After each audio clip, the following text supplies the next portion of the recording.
일본은 고도로 발달된 도시 인프라와 또 성숙한 시민 의식이 어우러진 정갈한 나라다라는 이미지가 강합니다. 하지만 조금만 들여다보면 그 사회 구성원들이 겪고 있는 깊은 외로움이 존재하죠. 극단적 선택이 20, 30대 층에서 사망 원인 1위로 기록될 정도로 세계 최고 수준인데요. 그 근본적인 원인이 뭘까요? 제 생각에는 일본인 특유의 성향 때문이 아닌가 싶습니다. 그들은 감정을 쉽게 드러내지 않거든요. 그만큼 남한테 요청하는 걸 매우 어려워하고요. 또 사회적 낙인에 예민하다 보니까 이런 내면을 치료하는 정신과 방문을 꺼리고 있습니다. 하지만 이와 달리 익명성이 보장되는 인터넷상에서는 사뭇 다른 분위기입니다. 트위터에서 연평균 620만 건의 죽음 관련 게시물이 올라와요. 심지어 이걸 노린 범죄자들이 활개를 치고 있고요. 메시지로 내가 대신 죽여줄게 이렇게 접근을 하거나 함께 죽자면서 크루를 모집한 일도 있었죠. 이런 사회 분위기 속에서 2017년 10월 일본 전역을 넘어 정말 전 세계를 완전히 뒤집어 놓은, 그리고 지금까지도 희대의 살인이라고 여겨지는 충격의 사건이 벌어집니다. 안녕하세요. 저는 토요미스테리 디바제시카입니다. 2017년 10월 24일 일본 도쿄의 한 가정집으로 20대 남성 타무라 씨가 다급히 들어섭니다. 아이코 어딨어? 대답해! 애타게 불렀지만 인기척이 없어요. 그가 찾고 있는 건 23살의 여동생 아이코였습니다. 여러분, 이 집 가정사를 잠깐만 보면 남매의 아버지가 굉장히 포악했어요. 매일같이 폭언과 폭행, 화가 난다고 집어던진 물건에 남매가 여러 번 맞습니다. 참다 못한 어머니는 애들 데리고 도망쳤는데요. 그 와중에도 동생 아이코는 잘 버티며 성장을 했죠. 조용하지만 주변을 잘 챙기는 어른스러운 성격이었습니다. 그러다가 중학교 1학년 때 전학을 가면서 상황이 급변합니다. 낯선 환경에다가 사춘기까지 접어들었고 또 과거부터 눌러둔 그 가정폭력의 트라우마가 발현된 거죠. 아이코는 사람 만나는 걸 두려워했어요. 급기야 학교에 나가지도 않고 그냥 방에 틀어박힙니다. 이때부터 SNS에다가 극단적인 선택을 암시하는 글들을 수시로 올리게 되는데요. 그렇게 너무도 불안정한 청소년기를 보낸 아이코는 23살이 될 때까지 사회생활을 차단한 채 오직 엄마와 오빠에게만 의존했습니다. 또 오빠도 커서 독립을 하잖아요. 이후에는 엄마가 유일한 보호자였죠. 하지만 얼마 전인 2017년 6월 어머니마저 세상을 떠납니다. 아이코는 완전히 고립됐어요. 그래도 나름 스스로 버텨보려고 애를 쓴 것 같아요. 오빠에게도 먼저 연락하고 심리센터에도 찾아가면서 점점 나아지는 줄 알았죠. 그런데 아이코가 2017년 10월 24일 갑자기 모든 연락을 끊고 잠적한 겁니다. 오빠는 너무 불안했죠. 혹시 동생이 스스로 목숨을 끊었나 싶어서요. 그래서 바로 그녀의 집에 찾아간 건데 동생은 없었습니다. 그래서 일단 동생 컴퓨터 모니터를 확인하게 되는데 여기에 충격적인 메시지가 있었죠. 모두에게 미안해. 지금까지 감사합니다. 이거 지금 죽음을 암시하고 있잖아요. 근데 애가 집에는 없고 어디로 간 걸까요? 그럼 혹시 아직 마음을 돌릴 기회가 있지 않을까요? 오빠는 이런 희망을 붙잡고 행방을 찾아 나서요.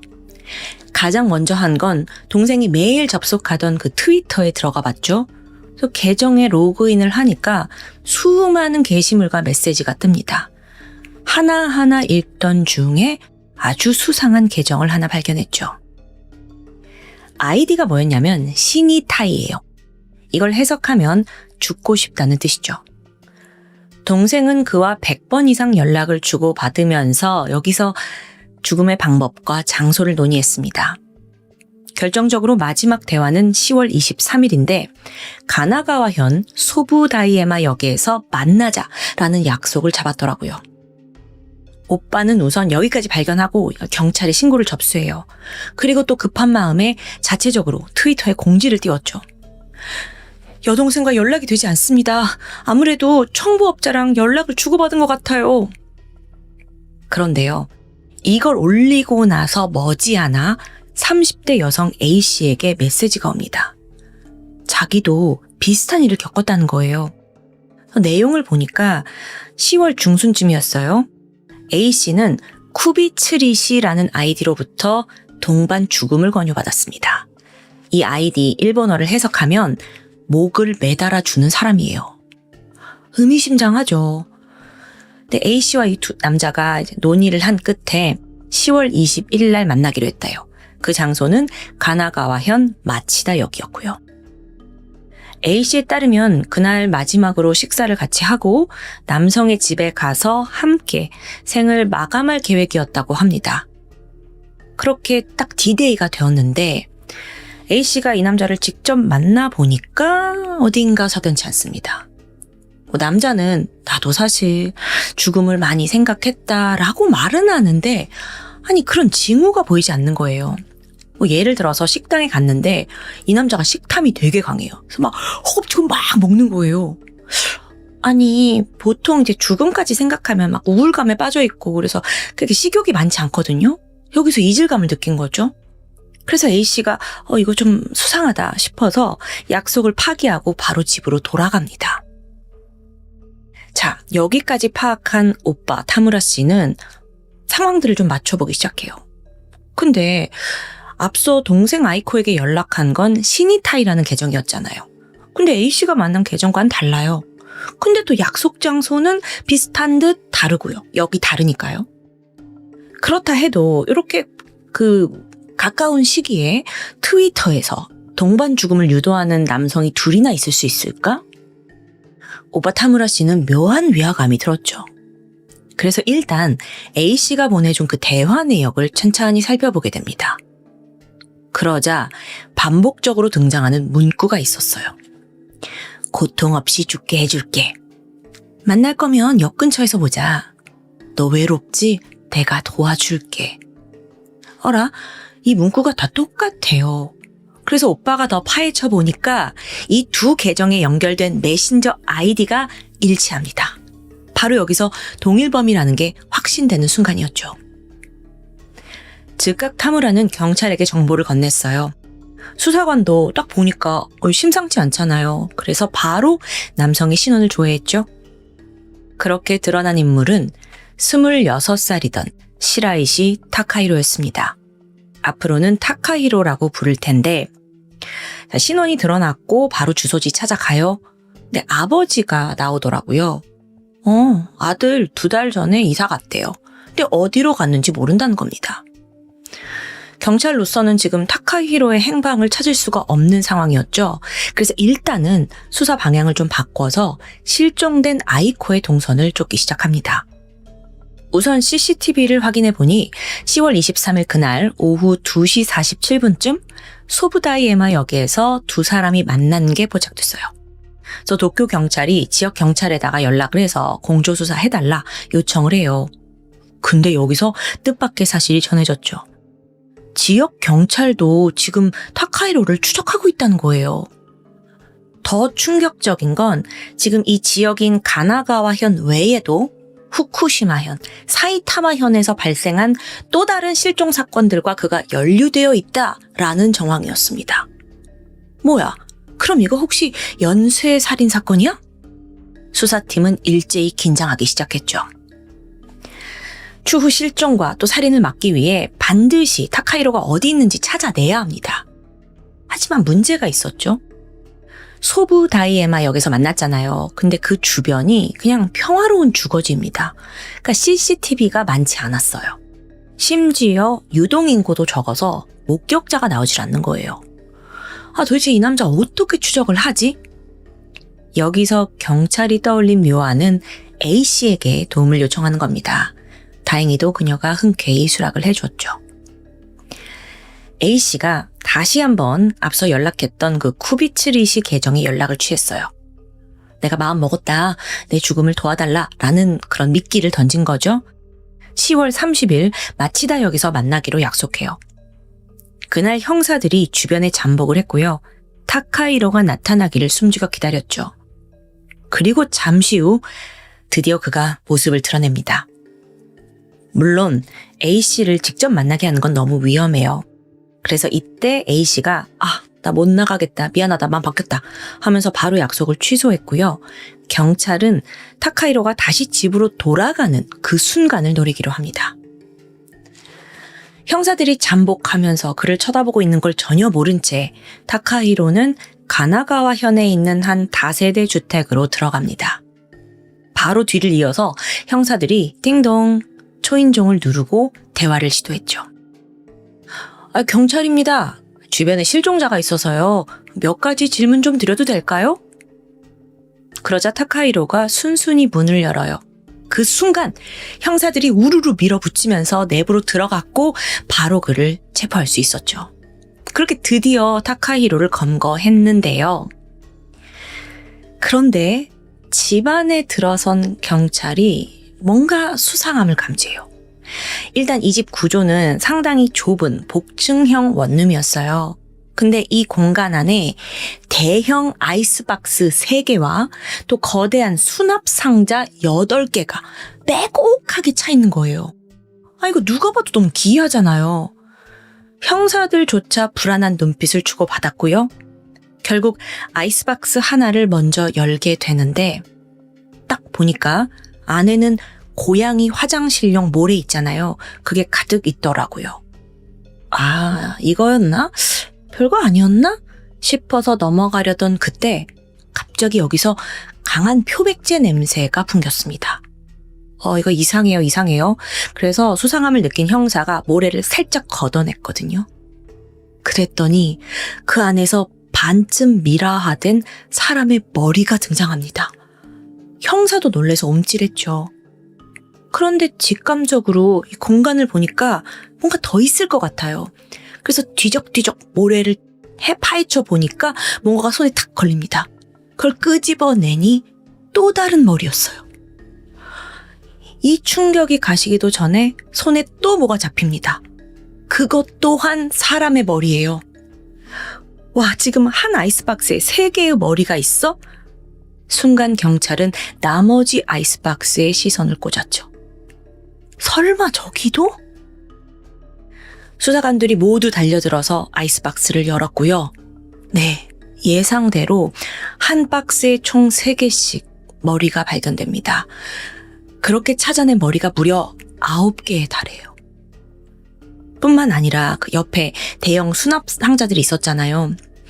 그걸 열어보니까 경악할 만한 사실이 드러납니다. 토막난 사람의 뼈 240점이 무더기로 쏟아진 거예요. 뿐만 아니라 흉기로 쓴 톱, 칼, 가위, 또 피해자들의 소지품까지 신발, 가방, 신분증, 체크카드까지 이걸 다 수집해뒀더라고요. 여러분, 이거 한꺼번에 9명의 시신이 발견된 유례 없는 연쇄살인이 드러나게 된 겁니다. 그런데요, 더 충격적인 게 남아있어요. 경찰이 지금 토막난 머리, 신체 일부 수거를 하고 있잖아요. 근데 타카히로는 그걸 물끄러미 쳐다보더니 얼굴에 웃음기가 가득합니다.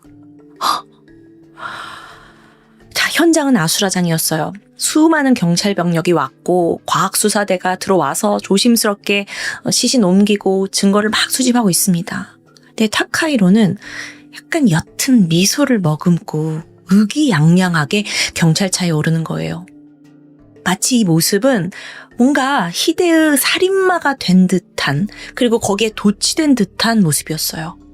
와, 이거 너무 어질어질하죠. 어떻게 이럴 수가 있냐고요. 자, 지금부터는요, 이 26살 타카히로라는 인물에 대해 알아보려고 합니다. 그는 뼛속부터 고장난 인간이었어요. 어린 시절은 평범했는데 2009년 고등학교를 졸업합니다. 그리고 나서 일본에 있는 굉장히 대중적인 도박시설 파친코라는 데가 있어요.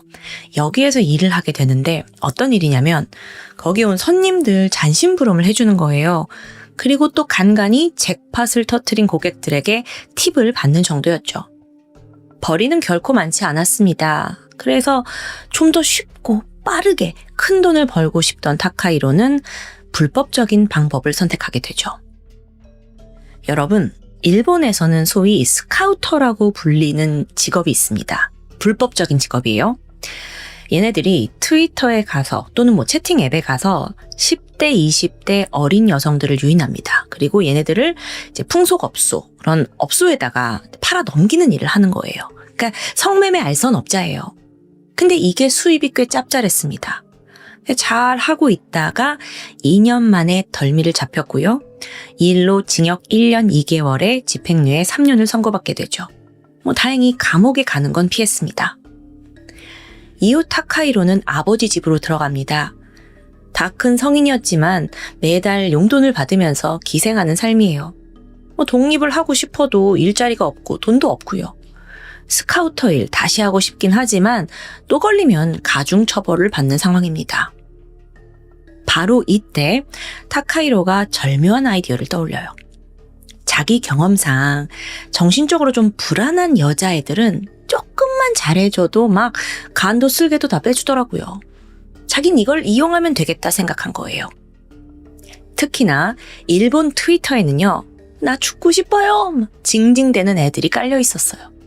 하지만 진정 원하는 건 현실 도피를 하고 싶거나 가출을 하고 싶거나 그 정도였죠. 타카히로 생각에 그런 애들 집에 데려와서 술 좀 먹이고 구슬리다가 착취를 해야겠다 생각한 거예요. 그럼 쉽겠네. 타카히로는 바로 실행에 옮깁니다. 일단 죽음을 암시하는 단어를 써서 각각 그 6개의 트위터 계정을 만들어요. 그중 2개가 앞서 언급한 거였고요. 여기서 첫 번째 피해자는 21살 미우라 미즈키였습니다. 2017년 8월 8일 두 사람이 메시지를 시작했는데 불과 5일 만에 약속을 잡게 되죠. 그런데 예상치 못한 변수가 생겼어요. 딱 약속 장소에 등장했는데 이 미우라가 자기 남자친구 니시나카 쇼카를 데려온 겁니다. 그러니까 타카히로는 당황스럽잖아요. 내색하지 않고 일단 기회를 살피게 되죠. 그렇게 셋이 만나서 공원에 가서 술을 마셔요. 근데 이 미우라 미즈키는 보니까 죽음보다는 가출을 해서 다른 집에 좀 살기를 원하는 것 같더라고요. 타카히로가 이걸 놓치지 않았고 열흘 후에 내가 가출 도와주겠다 라면서 미우라를 따로 불러내게 되죠. 그리고 이때 자발적으로 잠적한 거다라는 그 자필 내용을 쓰게 만들어요. 그래서 이게 사실은 심리적으로 이 사람이 완벽히 고립되었다는 압박감을 조성해서 이후에는 복종하게 만들려는 어떤 전략이었죠. 실제로 나중에 체포됐을 당시에요. 피해자들이 자필로 쓴 그런 내용들이 3장이나 발견되었어요. 그렇게 자기 우리 안에 들어오면 타카히로는 원래 목적대로 현금 갈취를 시도했죠. 야, 내가 너 가출 도와줄 수 있는데 돈이 필요하지 않냐? 그러면서 무려 480만 원을 뜯어냅니다. 그래서 그 돈을 가지고 아까 살인 현장이던 가나가와현 다세대 주택을 얻게 된 거예요. 그런데요, 이걸 다 해놓고 보니까 와, 생각보다 너무 쉽게 목적이 달성된 거죠. 그러자 그는 생각에 빠집니다. 이미 내 우리 안에 들어와 있는 저 미우라는 외모가 그렇게 예쁜 편은 아니었어요. 그래서 성매매에 팔아 넘겨도 큰 돈을 받을 수 없을 것 같았죠. 차라리 더 예쁜 애를 데려오는 게 낫지 않을까? 근데 그럼 미우라는 어떻게 해요? 그냥 돌려보냈다가 신고라도 하면 골치 아프잖아요. 그렇게 해서 그의 머릿속에 떠오른 결론이 뭐냐면 그냥 죽이자? 타카히로는 사실 예전부터 살인을 해보고 싶다는 욕망이 있었습니다. 그런데 기회가 지금 완벽해요. 왜냐하면 이제 미우라는 자발적으로 실종된 거 다 확인할 수 있잖아요. 그래서 이때부터 타카히로가 갑자기 목표를 싹 바꾸더니 살인 사건을 저지르겠다 마음먹고 막 자신만의 방법을 터득합니다. 시신만 완벽하게 처리하면 결코 잡히지 않겠다라는 자신감까지 생겼고요. 그러기 위해선 토막을 내는 게 제격이었습니다. 그래서 다크웹에 퍼져 있는 막 영상, 자료를 보면서 토막을 어떻게 쉽게 낼 수 있는지를 공부해요. 또 이 와중에 고양이 모래하고 표백제를 섞어두면 그 사람 부패한 냄새를 잡을 수 있다라는 정보도 얻게 되고요. 8월 23일 타카히로는 미우라에게 새로운 명령을 내립니다. 집에서 30km 정도 떨어진 에노시마 해변이라는 곳이 있는데 거기에 네 핸드폰 버리고 와라 라고 말한 거예요. 근데 여러분 사실 이 해변이 어떤 곳이냐면 일본의 약간 죽음 명소로 알려진 곳입니다. 즉 미우라가 바다에 빠져 죽은 것처럼 위장을 하려는 거죠. 한편 그 사이에 타카히로는 톱, 칼, 아이스박스를 구입해뒀고요. 그날 오후에 미우라가 돌아왔어요. 그러자 타카히로는 그녀의 목을 졸라 기절시킵니다. 실신한 그녀를 보면서 타카히로는 막 흥분감이 들어요. 곧 내 인생 첫 살인을 저지른다는 생각에 도파민이 뿜어져 나온 거죠. 심지어 그동안 참아왔던 성욕까지 차오르면서 실신한 미즈키를 마음껏 유린합니다. 근데 그렇게 해보니까 이 감정이 인생에서 한 번도 느껴본 적 없는 절대적인 쾌감이었어요. 여러분, 사실 타카히로는 애초에 현금 갈취를 목적으로 범행을 계획했습니다. 근데 이날 경험한 그 쾌감이 너무도 중독적인 거죠. 그걸 또 원해요. 그러면서 돈이라는 목적은 싸그리 사라졌고요. 이후에는 성폭행과 살인에만 집중하기 시작한 겁니다. 자, 이제부터 그의 엽기 행각이 이어집니다. 아직 그 미우라 살아 있었어요. 근데 이 사람의 몸을 반으로 접어서 결박해 둡니다. 그리고 목에 로프를 감은 뒤에 사다리에 묶었죠. 그러니까 미즈키가 이제 매달린 상태로 한참을 괴로워하다가 결국 숨이 끊어집니다. 타카히로는 미우라가 죽는 모습을 보면서 너무도 즐거워했어요. 자, 그리고 다음으론 바로 토막내는 작업이 이어졌죠. 웹에서 배운 대로 머리와 관절 잘라냈고요. 또 부패가 이제 심한 것은 장기거든요. 이 장기는 따로 음식물 쓰레기에 섞어 버립니다. 그 외 뼈는 살을 발라서 따로 보관했는데 머리의 경우에는 그 뇌를 제거하기가 어렵잖아요. 그래서 미리 준비한 그 고양이 모래에 표백제 섞어 놓은 거 그 안에다가 넣어뒀던 거예요. 그 외 손발, 피부 조직은 신문지로 싸서 그냥 일반 쓰레기에 버렸고요. 이 모든 과정을 끝낸 타카히로는 이게 내 천직이다 싶을 정도로 자신감이 넘쳤습니다. 그리고 바로 다음 타겟을 찾아 헤맸죠. 트위터에 가서 극단적인 선택에 도움을 원하거나 가출할 때 머물 곳이 필요하다라는 여성들이 타겟이 된 거예요. 그는 상냥한 말투로 동질감을 형성하면서 접근합니다. 그리고 또 여기서 자기가 경험을 많이 한 것처럼 꾸며내요. 예를 들어서 히키코모리 성향이 강한 여성이 나타나면 나도 그랬다 공감을 해주고, 또 어떤 죽음 방식을 얘기하면 나도 그거 해본 적 있다 이러면서 이제 좀 경계를 느슨하게 풀게 만든 거죠. 이렇게 말을 했대요. 저도 해봤는데 그렇게 하면 잘 안 죽어요. 몸만 아프더라고요. 차라리 이런 방식이 어때요? 우리 만납시다. 그 장소는 저희 동네 근처에 한적한 곳이 있는데 우리 같이 가볼래요? 이게 주요 수법이었어요. 그렇게 첫 번째 살인을 저지른 지 5일 후인 8월 28일 두 번째 피해자를 만납니다. 그녀는 15살의 어린 여성 이시하라 쿠레하였죠. 나이가 어리다 보니까 전보다 더 쉽게 제압할 수 있었고요. 순조롭게 두 번째 살인을 끝내게 되죠. 타카히로는 흥분한 상태였어요. 바로 세 번째 피해자를 물색하는데 여기서 변수가 생깁니다. 갑자기 띵동! 29일 날 돌연 그 첫 피해자 미우라의 남자친구 쇼카가 집에 찾아온 거예요. 타카히로 당황했죠. 근데 이런 생각이 들었습니다. 내가 남자라고 못 죽일 건 없잖아. 쇼카를 집에 들였고 이 사람 또한 비슷한 방식으로 살해당합니다. 이쯤 되니까 타카히로 지금 몇 명 죽인 거예요? 3명 죽였잖아요. 며칠 안에.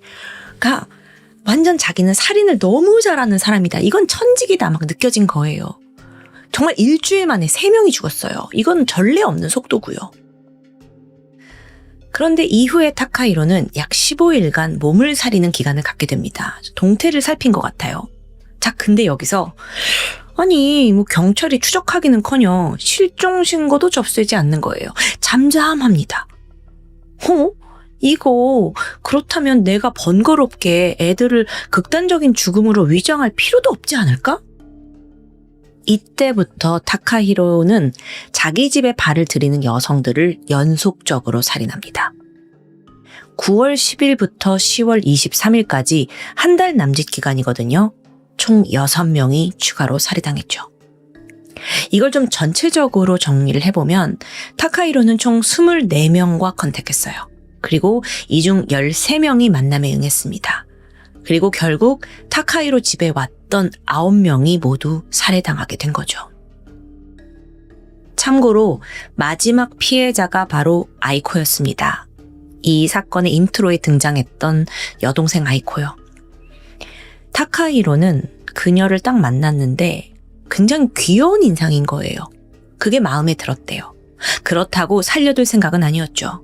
그래서 오히려 더 오랜 시간 성폭행을 저질렀고 살해를 한 후 시신의 사진까지 찍어서 트로피로 남겨둡니다. 이렇게 지금 살인의 질주가 계속 이어지던 중에 놀랍게도 단 한 명의 생존자가 존재합니다. 그녀는 22살의 여성 B씨였죠. 자, 앞서 타카히로가 한 15일 동안 몸을 사렸다고 했잖아요. 근데 그 시점에 이 B씨가 타카히로 집에서 2주간 동거를 했어요. 자, 동거를 하다 보니까 다시 살인이 시작되었을 때도 그녀는 함께 있었습니다. 끔찍하게 시신을 처리하는 과정도 모두 목격을 했죠. 그런데도 그녀는 끝내 살아남았어요. 그 이유가 뭐였냐 보니까 타카히로에게 쓸모가 있었기 때문입니다. B씨의 외모가 상당히 예쁜 편이었대요. 그래서 뭐 앞으로라도 얘는 살려두고 팔아 넘기면 꽤 짭짤한 돈을 챙기겠구나 싶었던 거예요. 아주 이런 파렴치한 이유 때문이에요. 그래서 죽이는 대신에 성매매 시켜서 돈을 벌려고 이제 이 여자를 설득한 거죠. 자, 그렇게 B씨가 돈을 벌어옵니다. 그 돈으로 타카히로가 뭘 했는 줄 아세요? 단순합니다. 외식을 즐겼어요. 고급 레스토랑 가서 막 먹고 또 원하는 것 다 배달 음식 시켜 먹는 거죠. 왜 앞서 A씨가 만났을 때 되게 식탐이 강했다고 했잖아요. 먹는 걸 굉장히 좋아했나 봐. 자, 어쨌든 그렇게 같이 지내고 있던 B씨는 처음에는 자기도 약간 이게 뭐 반납치 당한 거니까 좀 공포감을 느꼈는데 시간이 지나면서 이 둘의 관계가 기묘하게 변질됩니다. 다른 사람은 해쳐도 타카히로가 나는 해치지 않을 거야 라는 믿음이 생겼고요. 그래서 범행을 직접 목격하고도 신고를 하지 않았던 거예요. 근데 실제로 타카히로 역시 B씨만은 성폭행을 하지 않았기도 했고요. 와, 정말 듣고 있으면서도 이게 현실에서 벌어질 수 있나라는 생각이 들지 않으세요? 그만큼 타카히로는 일본 희대의 연쇄 살인마다라는 타이틀과 함께 언론에서 막 연신 보도와 비난이 쏟아져 나왔습니다. 재판 또한 2년에 걸쳐서 24번이나 진행되었고요. 실질적으로 불과 2달 만에 9명의 피해자가 발생했습니다. 그런데도 불구하고 수사 기록은 방대했어요. 하지만요, 타카히로는 재판 과정과 언론 인터뷰 내내 너무나도 뻔뻔한 태도를 유지합니다. 오히려 자기가 지금 막 주목을 받고 있잖아요. 이런 세간의 관심을 즐기면서 유명인이 된 듯 의기양양 구는 거예요. 뿐만 아니라 이런 일화도 있습니다. 감옥에 있는데 자기가 좋아하는 뭐 아이돌 사진집을 좀 구해달라라는 요구를 하지 않나, 나도 감옥에서 결혼을 좀 하고 싶다, 옥중 결혼을 요구하기도 합니다. 정신이 나간 거예요. 이 사건 일본을 넘어서 전 세계에 퍼지기도 했는데요. 그 가운데 2020년 9월 첫 공판이 열렸습니다. 변호인은 촉탁 살인을 주장했어요. 해석하면 피해자가 요구했기 때문에 죽음을 도와줬을 뿐이다 라고 해석을 한 거죠. 근데 실제 그런 경우에는 7년 이하의 징역만 내려집니다. 아니, 변호사니까 그럴 수 있어요. 근데 여기서 상상도 못할 반전이 벌어집니다. 오히려 타카히로가 그건 아니다. 이 논리에 반발하면서 내가 자의적인 내 의지로 살인과 성폭행을 했다라고 당당하게 주장하는 거예요. 와, 그러니까 변호사는 얘 형을 어떻게든 줄여주려고 하는데 타카히로는 아니다. 내가 얼마나 대단한 사람인 줄 아냐? 이런 식인 거죠. 어쩌면 그는 정말 일본 역사 속에서 이름만 들어도 소름 끼치는 그런 레전드 살인마가 되고 싶었던 게 아닌가 싶어요. 자, 그럼 그런 타카히로에게 어떤 형벌이 내려졌을까요? 재판부는 결코 자비를 베풀지 않았습니다. 2020년 12월 그에게는 사형이 선고됩니다. 이후 5년이라는 최후의 마지막 시간이 허락이 되었고 끝내 2025년 6월 사형이 집행되었죠. 레전드 살인마를 꿈꾸던 타카히로는 그렇게 세상에서 사라졌습니다. 마지막으로 그가 체포됐을 당시에 4명의 여성들과 또 연락을 하고 있던 중이더라고요. 그러니까 조금만 늦었으면 그 4명의 생사조차 장담할 수 없었겠죠. 실제 그는 한 인터뷰에서 이런 말을 했습니다. 제가 하도 많이 죽여서요. 그 5번째인가 6번째인가 걔네 얼굴 빼고는 피해자들 얼굴도 잘 기억이 안 나요. 5번째, 6번째 걔네는 좀 이뻤거든요. 정말 할 말을 잃게 만드는 발언이죠. 이 사건은 사형이라는 형벌이 왜 필요한지 그 당위성을 명확히 보여주고 있다고 생각합니다. 악마가 사라진 일본 사회, 이젠 좀 더 안전해졌을까요? 지금까지 토요미스테리 디바제시카였습니다. 안녕하세요. 토요미스테리 디바제시카입니다. 2005년 5월 12일 일본 삿포로시 미나미구에서 25살의 남성 고바야시 야스오가 긴급 체포됩니다. 그런데 언론에 그 사진이 공개되자마자 순식간에 주목을 받았죠. 그리고 기이하게도 왕자, 범죄자한텐 절대 붙일 수 없는 이런 별명까지 생기는데요. 이게 단순 얼굴 때문만은 아닙니다. 결정적인 이유는 이 남자가 체포 당시 입고 있던 그 옷에 있었어요. 일본 유명한 애니메이션 테니스의 왕자 유니폼이었기 때문인데요. 근데 또 이것만이 전부는 아니죠. 사람들이 그를 왕자라고 부를 수밖에 없는 아주 기이한 범행 전말, 지금부터 낱낱이 풀어보려고 합니다. 시간은 1년 전으로 거슬러 올라가서 2004년 6월 19일 도쿄도 아다치구의 한 도시락 가게에 웬 젊은 여성이 뛰쳐들어가요. 저 쫓기고 있어요. 도와주세요. 택시 좀 불러주세요. 너무 긴박한 상황이에요. 가게 주인은 영문도 모른 채 일단 택시를 불러줬고 이후 여성은 차에 올라타서 황급히 그곳을 떠났습니다. 가게 주인은 무슨 상황이야? 영 찝찝했죠. 혹시 이 동네에서 사건이 벌어졌나 싶어서 뉴스와 신문도 꼼꼼히 읽어보는데 관련된 내용은 없습니다. 스토커? 아니면 남친이 따라온 건가? 이후 수개월이 흘렀고요. 그날의 사건도 점점 머릿속에서 잊혀져 갔죠. 그날 도시락 가게를 황급히 찾아온 여성은 19살이던 이노우에 타카미입니다. 사실 그녀는 무려 104일간 그 지역에 있는 한 맨션에 감금되었다가 극적으로 탈출한 순간이었어요. 다행히 그 주인이 택시를 불러줘서 동네를 떠날 수 있었던 거예요. 그리고 나서 이후 가까운 종교시설을 찾아갔고요. 그들의 도움을 받아서 무사히 가족의 품으로 돌아왔죠. 하지만 그녀는 신고를 망설였습니다. 자기의 신분을 잘 알고 있는 그 범인의 보복이 매우 두려웠던 거예요. 결국 감금 사건이 세상에 알려진 건 그로부터 11개월 뒤인 2005년 5월입니다. 그 범인이 바로 앞서 체포된 고바야시 야스오고요. 3개월가량 19살 소녀를 감금한 혐의였습니다. 그런데 더 놀라운 건 그가 경찰에 체포된 후부터였죠. 고바야시가 이미 동종 범죄, 그러니까 과거 또 다른 여성을 감금하고 학대한 혐의로 집행유예를 받고 있던 상태더라고요. 한마디로 이거 완전 상습범이라는 거죠. 완전 노답이야. 아니 무슨 사냥꾼이냐고요. 범인 고바야시 야스오, 1980년생으로 일본 아오모리현 출신입니다. 근데 집안이 화려해요.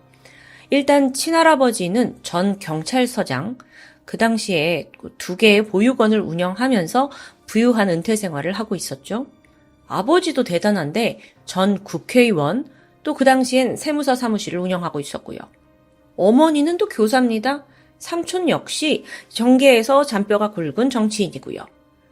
그러니까 집안이 그야말로 권력과 돈, 이 2개를 다 거머쥐고 있었죠.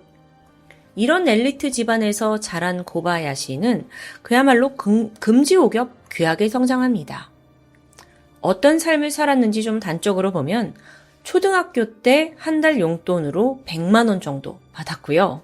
매일 아침 어머니가 비싼 외제차로 학교에 데려다 주는 게 일상이었어요. 게다가 이 고바야시 얘 자체가 야, 나는 부잣집 아들이야 이러면서 재력을 자랑합니다. 근데 문제는 그래 자랑도 눈꼴 시렸겠죠. 근데 언제부턴가 막 친구들을 마치 하수인, 하인 다루듯이 이렇게 좀 무례함을 보이는 거예요. 워낙 집에서 오냐오냐 잘하다 보니까 친구일지언정 나를 좀 대우하고 또 네가 희생해야 하는 거 아니냐라고 여긴 것 같아요. 그렇게 뻐기고 다니다 보니 점점 학교에서 소외를 당했겠죠? 애들이 막 쟤 재수없어 왜 저래 멀리합니다. 당시 그의 별명이 왕자였는데 한마디로 왕자병에 걸린 고바야시를 비꼬는 별명이었습니다. 중학생이 되자 고바야시 주변엔 제대로 된 친구가 한 명도 없었어요. 외톨이가 된 그를 위로해주던 건 그나마 애니메이션인데 특히나 세일러문이었죠. 이건 좀 특이하죠. 어쨌든 그는 주로 홀로 방 안에서 이 취미를 즐겼다고 해요. 만화를 보고요. 이후 고등학교에 진학했지만 상황은 나아지지 않았습니다. 결국 이 학교 저 학교 2번이나 전학을 하면서 좀 적응하나 했는데 끝내 중퇴를 선택합니다. 이런 일련의 과정에서 고바야시는 소위 집안의 좀 문제아로 낙인 찍혀요. 특히나 아버지와 갈등이 극대화되거든요. 그나마 이 집안에서 자기 편을 들어주는 건 어머니뿐이었죠. 하지만 고바야시가 고등학교를 중퇴하던 그 해 비극이 찾아옵니다. 어머니가 차에서 스스로 목숨을 끊고 말았던 겁니다. 이 사건은 고바야시를 완전히 180도 변하게 만들었어요. 그렇잖아도 친구도 없는데 이제 나를 지탱해줄 엄마도 없고 학교는 중퇴했고 그때부터 완전히 방에 틀어박혀서 일본에서 말하는 히키코모리 그 자체가 되어버린 거죠. 그는 홀로 방에서 게임을 즐겼습니다. 그 게임이 뭐였냐면 성인 전용 게임인데 이게 한 명의 남성이 여러 명의 여성에게 둘러싸이는 일명 하렘물이라고 해요. 저도 이 하렘물이란 단어를 이번 사건 통해서 처음 알게 된 건데 하렘이란 건 이슬람권에서 나온 단어입니다. 그러니까 쉽게 말해서 일부 다처제를 의미하는데 이걸 게임으로 만든 게 하렘물인 거죠. 약간 남성들의 판타지 같은 거라고 이해할 수 있겠는데요. 그렇게 히키코모리로 살아오던 어느 날 2000년도 10월쯤 됐을 때 고바야시가 무슨 생각인지 벼랑간 독립하겠다라고 선언합니다. 그리고 삿포로에 있는 아파트로 이사를 해요. 근데 이때 아버지한테 뭐라고 하냐면 아버지, 제가 홋카이도 대학 의학부에 다니고 있어요. 의사 시험에도 합격했고요. 라고 당당히 말하거든요. 완전 새빨간 거짓말이죠. 근데 아버지는 아들이 이제 정신 차렸구나 라고 믿었고 내 아들이 이제 의사가 된다라는 그 자부심에 매달 400만 원의 생활비를 지원해 줍니다. 그러던 2001년 4월 그에게 마이라는 여자친구가 생기게 돼요. 둘은 동거를 했고 그때부터 이 고바야시의 뒤틀린 욕망이 피어오르기 시작했죠. 이 시기 그의 머릿속에는 여자에 대한 생각으로 가득 차 있었어요. 그러니까 약간 여자에 대한 복종을 시키려는 그런 심리? 근데 그게 또 한 명이 아니라 여러 명이요. 마치 자신이 즐겼던 그 하렘물 게임처럼 한 명이 나를 숭배해서는 안 돼. 여러 명의 여성이 나를 숭배해야 되고 내가 그들을 컨트롤해야 돼. 이런 생각을 했던 것 같아요. 아니 근데 이상하게도 당시 만났던 여자친구 마이도 거기에 어느 정도 동조를 합니다. 결국 그는 마이와 함께 근처에서 알바를 하던 19살의 여성 미지에에게 눈독을 들이기 시작합니다. 정말 일본 좀 쉽게 이해하기가 힘들죠. 여러분이 이들의 어떤 사고방식을 조금 그냥 그대로 그냥 받아들여야 할 것 같아요. 어쨌든 이해 좀 힘듭니다. 같은 해 8월 고바야시와 마이가 크게 다투는 일이 발생합니다. 원래 이 남자가 굉장히 폭력적인 성향이 있었는데 싸움을 하던 끝에 마이의 대퇴부를 찔러서 상해를 입힌 거예요. 마이는 깜짝 놀라서 그 길로 도망쳤고요. 자, 그러자 고바야시는 혼자가 됐죠? 그랬더니 그간 찜해뒀던 미지에에게 눈길을 돌렸습니다. 어느 날 그녀에게 이제 접근을 해서 자기가 정신과 의사라고 소개해요. 그리고 또 여기 있는 좋은 아파트에 살고 있다. 뭐 이런 어필을 하니까 19살밖에 안 된 미지에도 솔깃했던 것 같죠. 그래서 고바야시가 매일매일 그녀를 찾아오면서 뭐라고 하냐면 내가 봤는데 너가 이렇게 지금 뭐 편의점 알바나 할 인물은 아니지 않냐? 너한테는 굉장히 가능성이 보이는 것 같다. 이러지 말고 내가 널 보석으로 한번 만들어 보겠다. 뭐 이런 황당한 감언이설을 하면서 그녀를 꼬드깁니다. 결국 미지에는 고바야시와 교제를 시작했어요. 그리고 얼마 후부터 그가 기괴한 요구를 시작했죠. 자기를 주인님이라고 부르라는 거예요. 주인님. 그리고 이걸 거역하면 거침없이 폭력을 행사합니다. 근데 그 폭력이 굉장히 심한데 만약 미지에가 뭐 자기 말을 거역하고 주인님이라고 부르지 않으면 오른손에다가 막 뜨거운 물을 부어서 화상을 입히기도 해요. 무섭죠, 너무. 그러던 2001년 9월 고바야시는 삿포로에 사는 또 다른 여성에게도 손길을 뻗쳤습니다. 역시나 뭐 정신과 의사다라고 속이면서 상담을 핑계로 A씨를 불러냈죠. 당시 여성 A씨는 우울증이 있었기 때문에 정신과 의사 뭔가 상담 받아보고 싶고 내 문제를 좀 해결해 줄 수 있을 것 같잖아요. 그래서 선뜻 고바야시의 호의를 받아들였다고 합니다. 이걸 또 어떻게 속나 싶지만 고바야시한테 사실 나름 수법이 있었죠. 우선 그 인터넷 만남 사이트로 이성에게 접근을 합니다. 그리고 그 어렸을 적 버릇 걔 못 준다고 집안의 부와 명예를 자랑해요.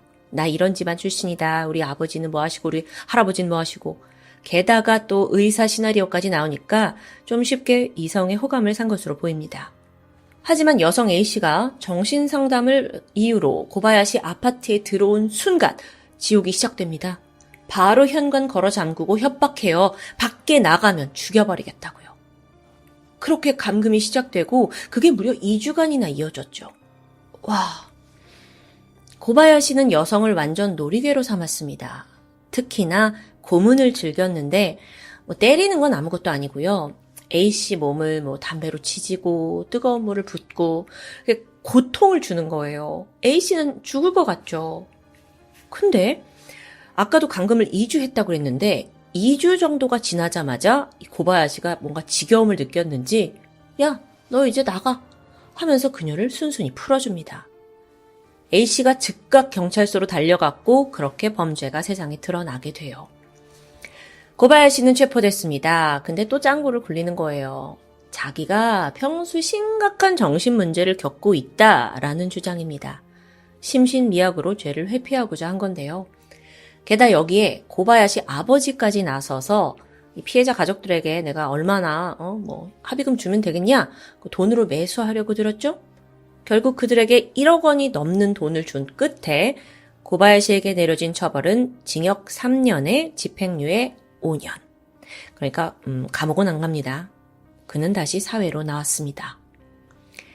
당시 고바야시는 죄책감이나 부끄러움? 전혀요. 오히려 분노에 차 있었습니다. 내가 왜 이런 취급을 받아야 돼? 이건 다 여자들이 문제야. 내가 멈출 줄 알아? 이런 자세예요. 그의 목적은 하나였죠? 하렘을 만들자. 그놈의 하렘 정말 지긋지긋합니다. 그러니까 쉽게 말해서 많은 이성들이 그냥 자기를 그냥 이렇게 떠받쳐주는 그런 환타지에 빠져 있었던 것 같아요. 말도 안 나와 진짜. 이걸 실현하고자 했고요. 이후 고바야시는 도쿄로 이주합니다. 그러면서 또 아버지한테 손을 내밀죠. 아버지, 저 진짜 정신 차렸어요. 저 이제 진짜 의대에 갈 거예요. 도쿄에 있는 입시학원 다니고 싶으니까 좀 생활비 좀 대주세요. 아버지도 또 속은 걸까요? 괴계 이사 비용과 매달 생활비를 지원해주게 됩니다. 당시 고바야시는 집행유예 중이었어요. 그래서 보호 관찰을 받고 있잖아요. 그럼 도쿄로 이사를 가면 당연히 그쪽 관찰소로 연락이 가야 하는데 웬일인지 도쿄 쪽에서 고바야시의 존재를 알아차리지 못하게 돼요. 어라? 그럼 집행유예 기간인데도 불구하고 손쉽게 경찰의 레이더에서 벗어나게 되죠. 고바야시는 곧바로 인터넷으로 새로운 먹잇감을 찾아 나섰습니다. 그렇게 레이더에 들어온 게 19살 이노우에 타카미였습니다. 아까 그 도시락 가게로 와가지고 황급히 도망친 그 여자요. 둘은 인터넷 채팅을 통해서 만나면서 점점 신뢰를 쌓아갔어요. 정말 뱀 같은 혀를 가진 고바야시에게 어린 타카미는 한없이 빠져들었고 결국 사귀기로 했죠. 그러자 고바야시 수법 나옵니다. 도쿄에 있는 내 고급 아파트에 와가지고 같이 살자는 거예요. 그렇게 꼬드겼죠. 2004년 3월 8일 타카미는 도쿄 아다치구에 위치한 고바야시 맨션에 발을 들였고 그때부터 끔찍한 감금 생활이 시작됩니다. 가장 먼저 그는 타카미의 목에 애완용 목걸이를 걸었어요. 그리고 자기를 주인님이라고 부를 걸 강요했죠. 도망치지 못하도록 목에 쇠사슬 채웠고요. 이후 예상한 대로 각종 폭행과 또 지독한 고문이 이어졌습니다. 완전 무슨 일본의 변태 성인물에 나오는 사람 같아요.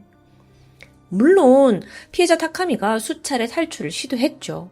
근데 그럴 때마다 너가 어디 사는지, 너 가족 어디 사는지 다 알고 있다. 난 야쿠자랑도 친하다. 너를 죽여버리겠다라고 협박합니다.